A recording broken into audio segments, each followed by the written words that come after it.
You know, the average cost of a divorce in Florida is over $13,500 if there are no children involved. And if there are kids involved, that average cost skyrockets to up over $20,000. Another thing that's interesting is the average time to obtain a divorce in Florida ranges from 3 months to 24 months, with the average contested or fought divorce case taking about 12 months to conclude. Hi, my name is Keith Taylor, and today I want to talk to you about the 5 things that you can do to keep your divorce costs down. The first thing you want to do is you want to get your ducks in a row. Divorce cases are fraught with a lot of documents. You're going to have to gather all kinds of financial documents, and you're going to ultimately have to complete a lengthy financial affidavit outlining your income and your deductions from your income. And that includes all sources of income, including retirement payments and wages. You're going to have to identify your assets and your debts and your living expenses, and if there's kids, your children's expenses. And that takes a lot of time to gather all of that information. So if you are able to do all the legwork and gather that stuff in an efficient way, that'll help keep the time and the cost of your divorce down. Another thing that's important is that you accept responsibility and the reality that you are going to be getting divorced. In the state of Florida, we have no fault divorce. So really, it doesn't matter whose fault it is. And oftentimes we find there's fault on both sides. But again, it doesn't matter in getting the divorce. And so rather than focusing on whose fault it is, focus on the fact that it is over and you should be preparing to move on in a smooth way, as smooth as possible. In the state of Florida, you're only required to show that your marriage is irretrievably broken. One example I like to use is that of a chain. You know, if we had a 2-linked chain in your marriage and one link is broken, that is, your spouse believes your marriage is irretrievably broken, your chain is in fact broken, and often it's nearly impossible to stop a divorce if one of the parties wants it. So accepting it as a reality will help you keep your mind focused on the things that need to be done to keep your costs and the time involved to get your divorce at a minimum. The third thing is to keep your kids out of it. You're the adults.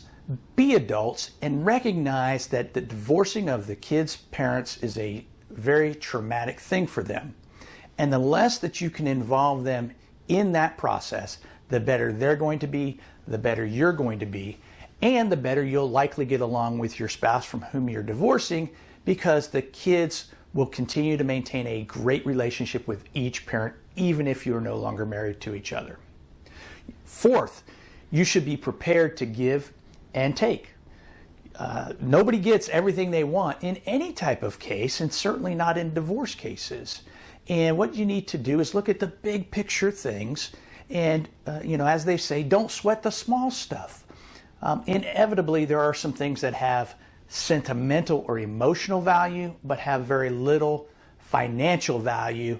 And it's important to recognize those if those are items your spouse wants to give. And likewise, hopefully, if they're things that are real close to you, your spouse will give. And you guys will be able to keep the costs and the fighting, and hence the time to get the divorce, down to a minimum.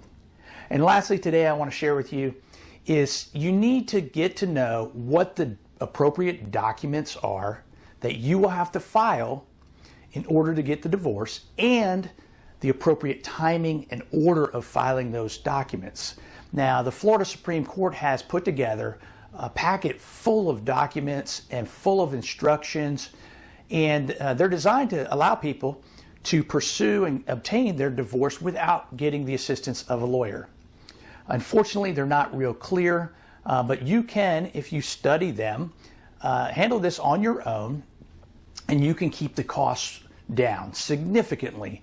The overwhelming expense in these cases are for attorneys, and if both parties are fighting, you can see how that expense can double, and the fighting can snowball, and the expenses can get out of hand. But if you're setting out to do it yourself, know what forms you need, and get them and use them in the proper order and at the proper time.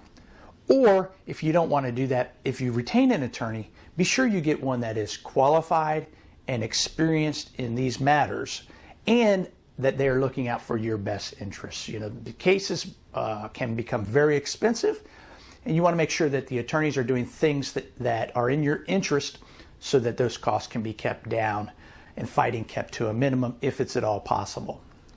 Now, click the link below for a list, for the list of 5 things that I've just given you. And I've also included in the section below a link to the Florida Supreme Court forms.